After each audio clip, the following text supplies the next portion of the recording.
birth is intense, and then all of a sudden this slimy little naked person is on your body that was once inside of your body. I mean, whoa, right?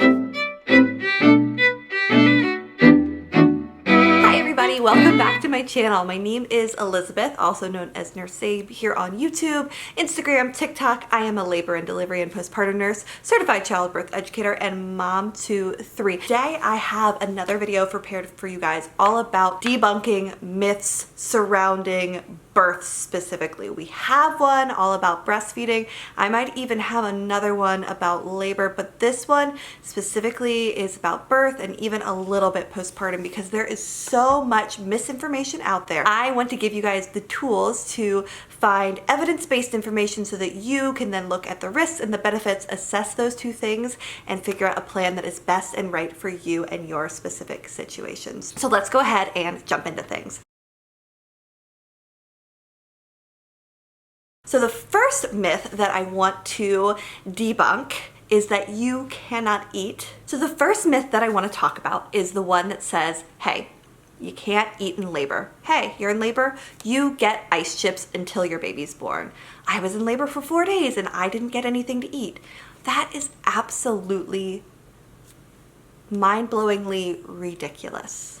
Now, why does this myth exist in the first place? Or why was this common practice in hospital practices and maybe even common practice still where you're delivering today? It has to do with research that was done in the 1940s. When we were doing cesarean births, we had to put more people under general anesthesia. They said if we have to put these patients under general anesthesia, which we had to do much more frequently back then, that they were having a risk of vomiting while they were being put to sleep and then choking and breathing in that vomit, which can be potentially life-threatening. That's also known as aspiration. But our rate of doing cesarean births under general anesthesia has gone down, as well as the techniques and the strategies that the anesthesiologist can use to protect your airway. Really what it has done is it has done a huge disservice to our bodies that need carbohydrates and that need protein and need fat and need all of these things to help it function as it should.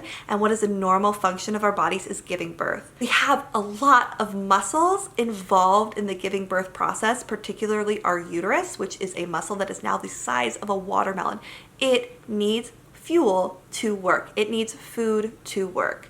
Eating lightly, right, and drinking, definitely something with a little bit of sugar if you can manage that throughout labor, throughout early labor in particular. A lot of times once we hit active labor and transition, we might feel a little bit more nauseous. Our gastric emptying is delayed, which can then again mean that we might be more likely to just vomit during labor. So I wouldn't recommend eating your absolute favorite meal or a meal that's really greasy or heavy because we might be seeing that again. And remember, vomiting does the work of 3 contractions. So when we vomit during labor, even though it's miserable, it does some good work of pushing baby down. Making sure if we have a stall in our labor, if something is happening where labor slows down, thinking about when was the last time I had something with a little bit of carbohydrate to it, because our body needs that fuel to work. I want to tell you guys a story. I had a patient recently who was a very long induction process. She got to the pushing phase and she was pushing and just did not feel like she had enough strength and stamina in her to push out her baby.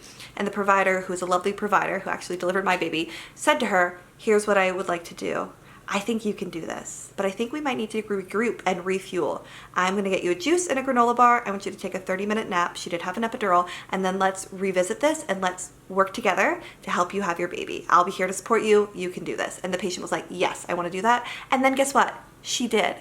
She got a little fuel in her system, she got a little nap, and she pushed out her baby like the true rock star that she was. Evidence-based birth actually has a really great handout that you can print out and bring to your provider to chat with them about eating in labor, because unfortunately it does take about 20 to 25 years for all of that evidence-based research to trickle down to change our practice. But you shouldn't let that stop you from eating in labor and drinking in labor as you feel is appropriate, with, of course, if there's any caveats or anything that's putting you at a higher risk for aspiration, chatting with your provider about that as well, because your body simply needs fuel. So the next one I want to talk about is the thought process of once a cesarean, always a cesarean, which means once you've had an abdominal birth, a belly birth, a cesarean birth, whatever you want to call it, you must then with all subsequent births have a cesarean birth. And this is, again, simply not the case. This has changed dramatically because really what we are seeing and witnessing is that there are risks both to having a repeat cesarean birth and having a vaginal birth. And ideally, your provider is going to kind of go over your specific case with you, lay out these risks, and allow you to decide what you would like to do. And of course, there are providers that are more supportive of VBACs, which is a vaginal birth after a cesarean, and wanting and helping you with your TOLAC, which is trial of labor after a cesarean. But just because you've had a cesarean birth does not mean that you necessarily have to have another one. There are times when you might have a trial of labor after cesarean, and then still cesarean birth is what is ultimately recommended and the decision that you come to with your provider based on how labor is going, how your baby is tolerating labor. And it is also very valid if you've had your primary cesarean birth, you would just like to schedule a repeat cesarean birth. But if you are willing and really wanting to try for that vaginal birth, just because you've had one or even two cesarean births does not mean that you cannot have a vaginal birth after that. And that is supported by the American College of Obstetrics and Gynecology, aka ACOG, which is the governing body for OBGYNs in America. The next one I want to talk about is one that I see often and one that is a concern for patients who maybe are on the fence about getting an epidural, but they don't want to get an epidural because they think that they are going to have to push on their back up in stirrups. Stirrups are a whole nother discussion for another day, but I have taken a class and I follow Mandy, the birth nurse. I think she's mostly on TikTok, where she talks about how stirrups are a form of restraints. And I completely agree with that. I do not like that they keep you on your back, they keep you immobile, and they keep you from being able to witness what is happening with the birth of your baby. And it just feels like a form of restraint. You have less control over what's going on. And I don't like that. I think stirrups are great when we are looking if there's any repairs that need to be done, if your legs are heavy from an epidural with that. But just because you have an epidural does not mean that you have to push on your back. We can support a multitude of different pushing positions, even when you have an epidural, that is not just lying on your back and pulling back on your legs and pushing. Pushing on your side can be a great way to give that sacrum room to move out of the way for your baby's head. And it's also the most protective position for pushing on your perineum to reduce the risk of tearing. We also can support upright birthing positions and pushing positions depending on how heavy your legs are. We might try squatting or hands and knees if you're able to get into those positions, and we can kind of help you a little bit to do so and figure that out. And then if you don't have an epidural, honestly, our possibilities are limitless. If it's your first baby and we have a little bit of pushing to do, we can be pushing on the toilet, we can push standing up, we can push upside down, although I don't think that would work super well. So you do not have to push in your back in stirrups simply because you are having a baby in America. That does not support physiological birth, that does not have gravity supporting that baby coming down, that does not give the sacrum room to move. Now, if you start pushing and you're pushing in your back and you're like, I'm moving this baby and this feels good and powerful to me, then by all means do it. With my second, I didn't have an epidural and it felt good and right for me to push on my back. So that's what I did. But you are able to move around. You should be supported in moving around. And we should be changing your position about every 15 minutes when we're pushing to help that baby find its best route out of your body. Speaking of pushing and delivery, another common myth that when we look back at our parents' generation giving birth, they might have heard is, oh, let me just cut a little episiotomy. It will reduce your risk of more severe tearing and it will heal up so much better. Not true. Routine episiotomy is not recommended and it is mostly not practiced much in the United States anymore. So what is an episiotomy? An episiotomy is where your provider takes a pair of sterile scissors, cuts through the skin and into the muscle of the perineum, either straight down or to one side or the other. The thought process with this initially was, hey, this is a clean cut. It's so much easier for me to stitch up. That means it's going to heal up better. But that's not true, and there's issues on twofold. So one, if we have a tissue and then we create a point of weakness, what does that do? It makes it much more likely to tear. Let me show you with a little piece of paper, okay? If I am putting strain here, okay, it's got some resistance. But if we have some scissors, now we've cut that area, and then we put strain, much more easy to tear into something more significant.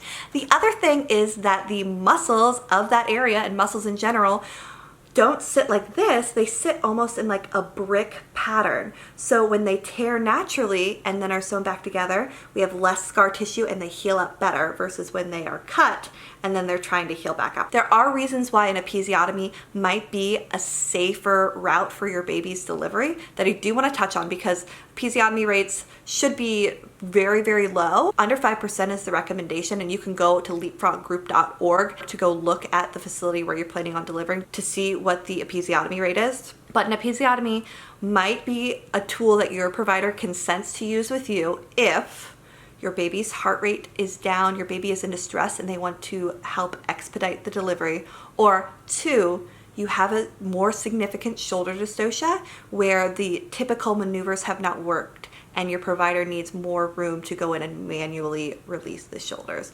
Otherwise, an episiotomy rate should be really low. The 5th myth that I wanted to chat with you guys about is about pooping. I hear this all the time when I work postpartum. I'm like, oh my gosh, do I need to poop before I leave the hospital?